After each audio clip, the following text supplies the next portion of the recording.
I think Lorcana might have a problem with one of its newest card types out there, and I wanted to kind of put out this video just discussing some of my thoughts on that with the newest location type coming to the game, and how Into the Inklings doesn't really provide, in my opinion, a good enough solution to it. And I think as people realize this, as the metagame develops, right now it's very wild with a lot of folks trying out so many different types of decks and different strategies, whether it be aggro, Jafar, or just answers to Jafar, anything in between. I think people are going to slowly start to realize why locations are actually going to be a problem in this metagame, and why I think they're absolutely insane and folks aren't taking advantage of them enough. But let's go through all of this from the top. If you want to see more discussion videos like this around Lorcana and topics in general, let me know what you want to hear from me in the comment section down below. And of course, if you like what you see today, leave a like on the video. More to come. Now, the location type itself, so this is an example of Forbidden Mountain Maleficent's Castle. So this is a card, it has a card cost of 2, it can be inked as well. It has a movement cost of 1 and a total kind of willpower or life of 6, and gains 1 lore. So the way locations work, for those who may be newer to the game, you pay 2 for this and you can ink it as well. So that's the easy part. It has 6 total willpower, so characters can challenge into it the same turn if they have something like Rush, or they can attack into it, but it's a separate attack, right? So if you have characters in this location, which we're going to get to in a second, then it's not like you attack the character and it attacks the location as well.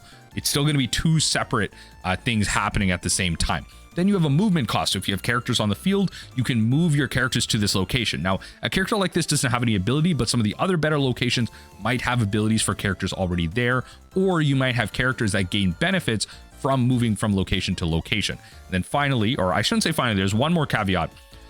This gains this amount of lore listed on the card at the start of each of your turns. So without having to tap it or really do anything, you gain this passive lore every single turn.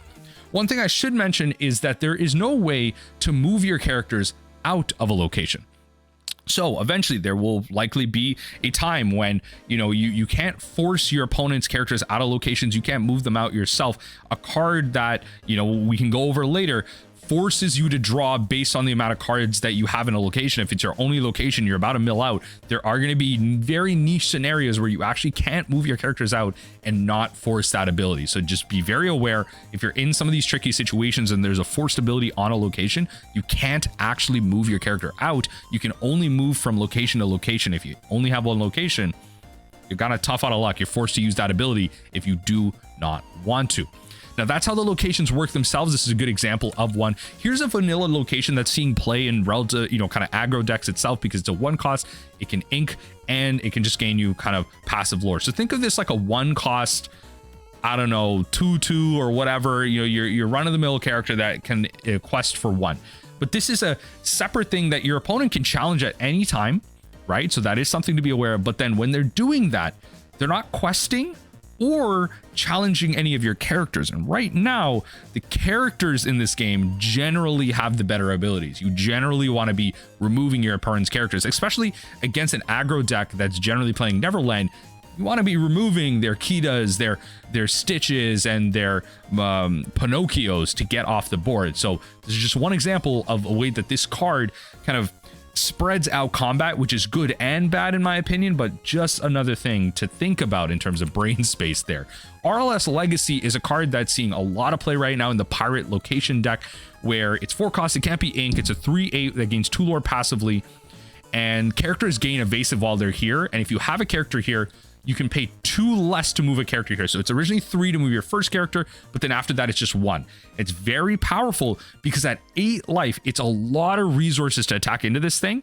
And then the characters here gain evasive. So now you're seeing how the bonuses become better and better, how you can pile on this advantage. Imagine if you had like just other abilities that prevented attacks, or just you're gaining a bunch of lore from the characters here.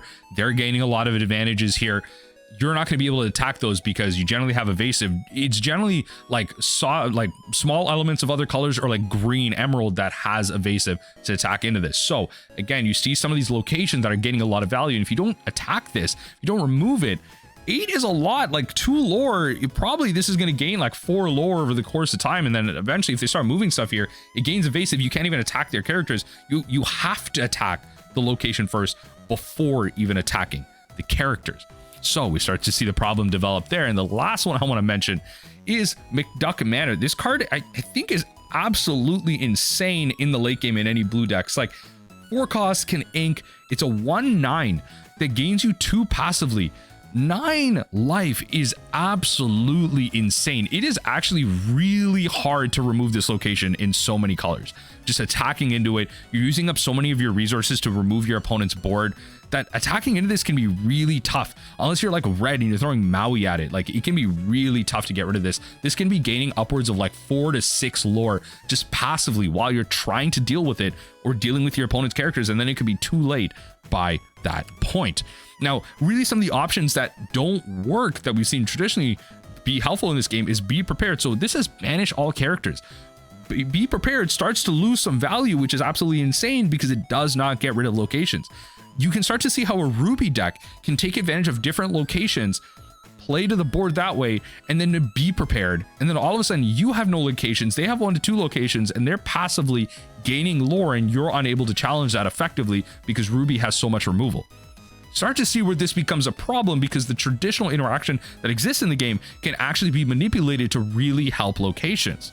Okay, and as a Be Prepared player, you are not able to deal with your opponent's locations with a card like this. Traditionally, that would help empty the board, reset things. Okay, now what about damage-based removal like Tinkerbell? We see this in the Steel package where it says 1 damage to each opposing character, and then even when you eliminate a card, you deal 2 damage to an opposing character. I think what Ravensburger is really struggling with here, in my opinion, is creating cards that should have been forward thinking. There should have been a way for cards like this to answer locations. On the other hand, I do see why they didn't do that, to provide power and just, I guess, power scaling to future cards so that you aren't stuck buying cards in the first couple of sets and then they're having to think about reprints. Oh, these cards are busted, they're going to go up in price, and like it's just cycling through the cards so you don't feel like you have to constantly keep up with the old cards and just providing access to newer players, which I guess is one way to think about it. But even cards like Maui are probably the only option because this character can challenge the turn they're played. So this is probably the one keyword that I'm so happy they worded this way, because you can challenge a location based on its willpower. So Maui's probably one of the best location killers in the game, which again lends to the whole Be Prepared idea I was talking about, where if they have locations out and you're not attacking into it, Maui's killing your locations, Be Prepared is wiping the board, and then all of a sudden their locations are gaining this passive value and you're not able to overcome that, which is why I think locations are going to start to become a real problem in certain colors that can eliminate the board, clear the way, and have this passive value take advantage of from there. Even cards like Hades, which are, you know, traditional removal, straight up single target removal, do not affect locations. It is affecting characters. So we are losing ways to straight up banish locations and limiting that ability to only one color, which we're going to touch base on with Rise of Titans. Rise of Titans is the one card in this game right now that says banish a location. It's a location or an item, so there's a lot of value here against the blue decks especially, or against purple that's playing Sorcerer's Spellbook. Rise of the Titan being the only way to banish location straight out is, I think, a real problem. And I think as people realize how powerful locations are in the next set, as we get more locations, potentially more card types, we're going to start to see cards like this become less and less valuable. Sure, this can be inked. It costs 3. You can play it as like a 1 or 2 of in your deck just as an option to banish locations, but that's only in Steel. Other colors don't have this. Other colors like red can generally just reckless and like rush into things. And then other colors themselves, they have to attack into it. You know, like I think about a lot of emerald cards that generally have like low power and can't really challenge that effectively. Or colors like blue that want to play this ramp plan and can't really worry about anything like this. So they have to attack in later and kind of ignore these locations. So they have to be playing Steel to play options like this. And I think that's where stuff like this becomes a real problem. I think locations are low-key going to be just the best card type into the Inklands, and not a lot of people are realizing it. Everyone's too busy kind of going infinite or doing stuff with Jafar. But once we realize the control decks, I think, can have a lot of staying power in this game, locations are really going to be the deciding factor in this game. But let me know what you think in the comment section down below. Do you think locations are not that busted, or am I just completely off base? I'd love to hear your thoughts in the comment section. Let me know. I'd love to hear it, because I would love for locations not to be busted so I can just go about playing my jank decks.